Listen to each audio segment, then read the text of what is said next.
Glória a Deus. Saúde a todos na paz do Senhor. Que bom estar aqui com vocês.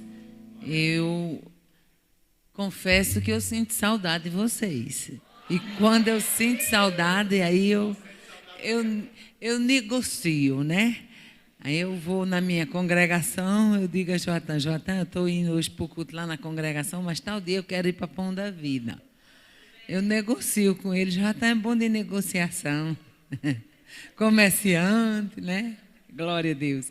Estava com saudade de vocês e ouvindo hoje pastor Chico falar nesse Salmo 32, há pouco tempo eu estava ouvindo o hino também que Elison estava cantando e há pouco tempo nós estávamos em casa tomando um cafezinho antes de vir para o culto e eu dizia para Joatan, o amor de Deus é algo inexplicável. Porque nada há ou havia em nós que pudesse nos tornar dignos desse amor. Nada. Nada. Tinha em mim, nada tinha em você que pudesse nos tornar dignos desse amor. E a gente tomando cafezinho e escutando o hino de Chagas Sobrinho, quando ele diz naquela canção, aquele louvor, sou pequeno, sou fraquinho, mas não saio do caminho e nem deixo a minha cruz. O segredo é esse, mesmo pequeno, mesmo fraquinho, não sair do caminho. Porque não há como ser destruído estando com Ele. Não há. Amados de Deus, hoje à tarde, pastor Chico meditou no Salmo 32, e hoje à tarde, quando eu fui parar um pouquinho para meditar, veio ao meu coração um Salmo 26, e eu convido você para abrir a Bíblia comigo. Salmo 26, um salmo de Davi. Quando Davi resolveu recorrer a Deus e ele resolve fazer a Deus um apelo de justiça. E é muito bom quando a gente, como crente, eu costumo dizer, quando eu tenho alguma coisa que eu quero que Deus resolva entre eu e alguém, eu tenho muito medo de julgar. Isso é uma coisa que é nata, minha. Eu, antes de ser crente, eu já tinha. E depois que eu fui crente, Deus só aprimorou isso. Eu tenho muito medo de julgar. Tenho muito medo de ser injusta com alguém. Isso é um medo que me acompanha.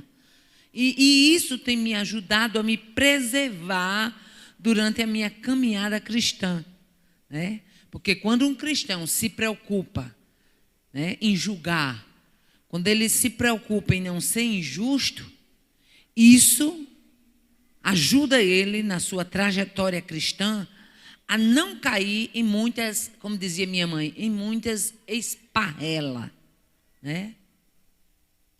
E Davi, quando eu leio alguma coisa sobre Davi, eu vejo que Davi também tinha, né? Irmã Aparecida, o que é que a princípio você estava falando? Pronto, quando eu tenho algo que Deus tem que decidir entre eu e alguém, eu costumo nas minhas orações dizer assim, Senhor, eu não conheço ele, eu não conheço ela, mas tu que conhece, faça justiça entre mim e ele. Pronto, é uma receita infalível para a gente aprender a descansar. E quando eu faço essa oração e quando eu me despojo, porque a gente é humano, e quando a gente sofre qualquer coisa, a vontade da gente e eu sou nordestina, sangue quente, e quem é nordestino, pastor Chico, sangue quente, tem que vigiar muito. E aí a gente já tem esse temperamento, né? E eu digo muito a Jesus, não deixa o meu nordestinês entrar em cena. Eu prefiro o celestial, né? Fica mais bonito.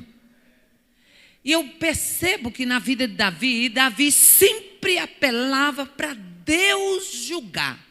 Você vê isso quando Davi tem Saul na sua mão na caverna, que ele poderia fazer qualquer coisa, ele apenas corta a orla do manto e isso pesa-lhe no coração, porque o senso de justiça, de equidade e o medo de fazer algo que desagradasse a Deus era tão grande, tão presente na vida de Davi, que quando Saul sai da caverna, que ele balança o pedaço do manto, Saul olha para ele e diz: que homem há que encontre o seu inimigo e o deixe ir em paz? Mas justo és tu do que eu. Olha que foi o inimigo reconhecendo isso, né? O perseguidor de Davi. E quando alguém chega para Davi, e quando tomam aquela bila de água da cabeceira de Saul, e quando eles têm a oportunidade de invadir o arraial, Saul dormindo, sentinela dormindo, guarda-costas de Saul dormindo, que Davi brada e diz: você é digno de morte, porque você é o guarda-costas do rei, dormiu. E os soldados foram do outro lado do arraial e pegaram armas e pegaram água, e a vida do rei poderia ter sido ceifada. E quando alguém chega para Davi e diz: olha, deixa eu tomar conta dessa situação, Davi diz: Deus me guarde de fazer alguma coisa contra o seu ungido. Irmãos, isso para mim me ensina demais. E me preserva o medo de fazer alguma coisa a quem Deus ungiu, a quem Deus separou. E é um perigo a gente fazer algo com quem tem intimidade com Deus. Salmo 26, olha como Davi começa esse salmo. Na minha versão é atualizada, a de vocês, boa parte deve ser corrigida, mas é o mesmo salmo. Diz assim: faze-me justiça, Senhor, pois tenho andado na minha integridade e confio no Senhor sem vacilar. Examina-me, Senhor, e prova-me. Sonda-me o coração e os pensamentos, pois a tua benignidade tenho-a perante os olhos e tenho andado na tua verdade. Quando ele chega no versículo 4, eles não tenho assentado com homens, não me tenho assentado com homens falsos, e com os dissimuladores não me associo. Aborreço a súcia de malfeitores, e com os ímpios não me assento. Versículo 6.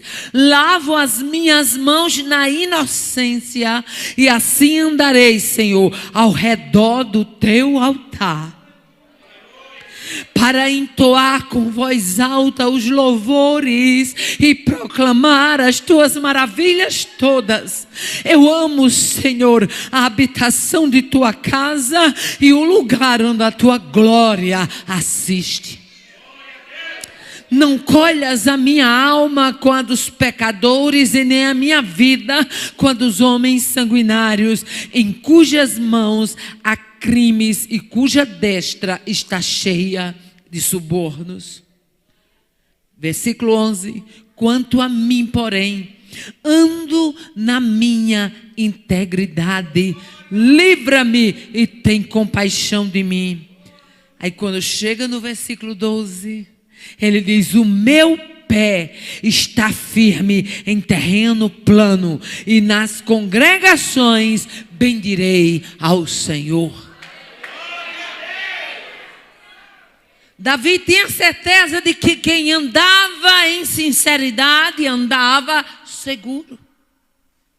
E chama-me a atenção esse Salmo 26.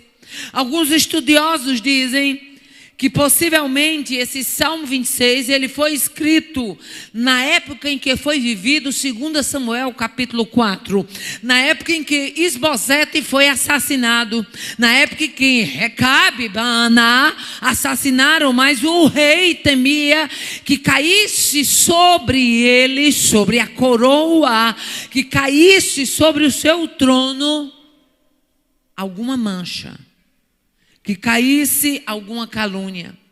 E alguns estudiosos dizem que o Salmo